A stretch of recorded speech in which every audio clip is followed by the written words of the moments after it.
Hey everyone, welcome again to another video. I'm here again with Onyeka.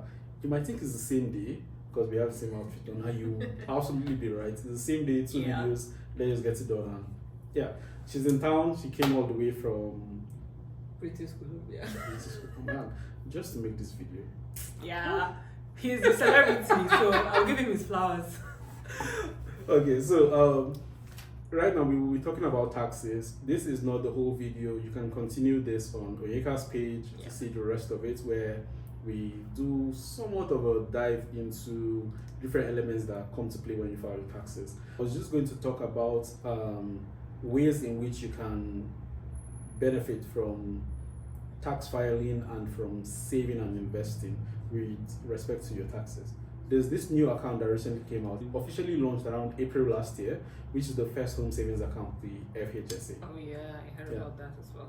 So the FHSA is designed to help Canadians buy a home. So you're allowed to put a total of 40,000 into the account with a cap of 8,000 per year. So that's about 8,000 over 5 years. I feel this is the best investing account that's available right now. Why do you feel so? I'll get into that very soon with a couple of reasons. But also, don't be misled by the names of all these accounts that are available in Canada, the FHSA, TFSA. I know they say savings accounts, but they are investing accounts or they are investment accounts. Don't put your money in there and just keep it there.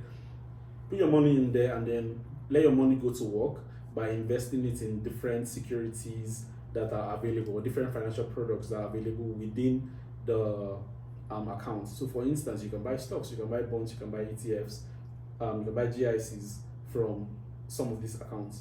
So you just need to find out what's available and get your money to work for you since it's there already. Don't just keep it. Don't use it as a regular savings account because it is not. It is actually an investment account, so you should utilize this to your benefits. So that's why I feel the FHSA, that thing is a mouthful. I don't like saying it. FHSA. Or you could just say it like federal. First home savings is a federal. First home savings account. Yeah. Okay, so that's why I think it's the best right now, is because it has the advantages of the TFSA and the RRSP. So for instance, when you put money into this account to buy a house, you get the advantage of the TFSA by that money not being taxable. This just means you put the money in, you invest that money, whenever you take that money to buy a house, very important, you don't have to pay tax on that amount. So you put the money, you invest it, it grows. You take that money out, you buy your house with it, no tax, you're all good. As long as you just buy a qualifying house. There are several criteria you have to meet for it to be a qualifying house, which you can find somewhere online, and maybe I'll discuss that in a future video. Yeah. So that's an advantage which TFSA also has. The money in your TFSA is going to be tax-free, and the money in this FHSA will be tax-free when you withdraw it to buy a qualifying home. It is similar to the RRSP in the sense that the money you put into it, you can withdraw it to buy your first home, and the RRSP too, you have the option through the home buyers plan to take out about 35,000 from your RRSP towards the purchase of a house. But where the FHSA is better is that the money you use to buy that house, you don't have to repay it into the FHSA, compared to the RRSP, where that money has to go back into your RRSP. So that's why I said the FHSA is the best right now in terms of the benefit it provides to you. So you have the flexibility of you have the best parts of the TFSA and the RRSP built into one. So right now my plan is to max out my FHSA over the next couple of years. This is one of the drawbacks that I'm not a fan of, is there's a limit to the carry forward you can do. So for instance, if you don't max everything out in a current year, there's a cap to how much you can carry over to the next year. But that's an issue you hopefully will not run into, because you would pay your 8K every year and max out that account. I believe you can do it. It's possible. You can also utilize your tax refund if you have one to max out the accounts. Oh really? Oh yeah, that's true. Yeah, that's true. So if you think about it, you get the tax refund, use your refund to max out your FHSA or into any of your other accounts. Remember, it's your money, it's not free money, it's not a gift from the government. But that's so wild knowing that. But yeah, it's not free money. First of all, I was like, oh, I can't wait for my tax refund to come. I'm going to have lots of money.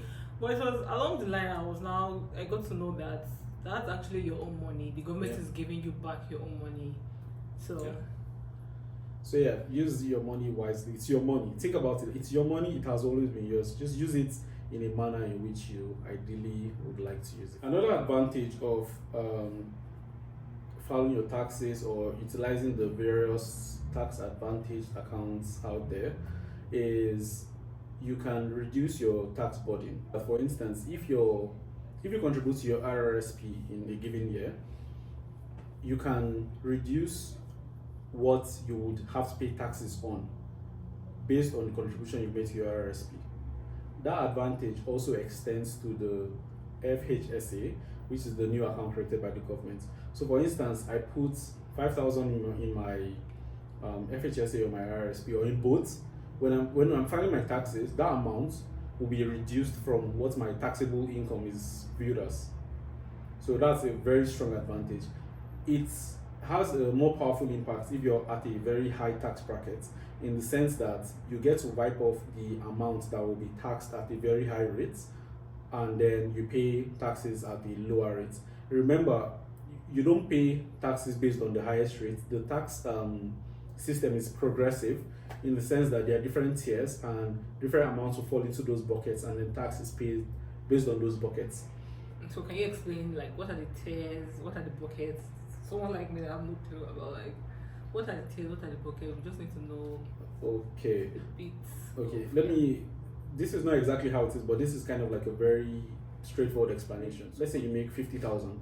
So first 10,000, you pay only 2% on that amount, on 10,000. Then you have 40,000 left. The next, let's say 20,000 might be taxed at 5%.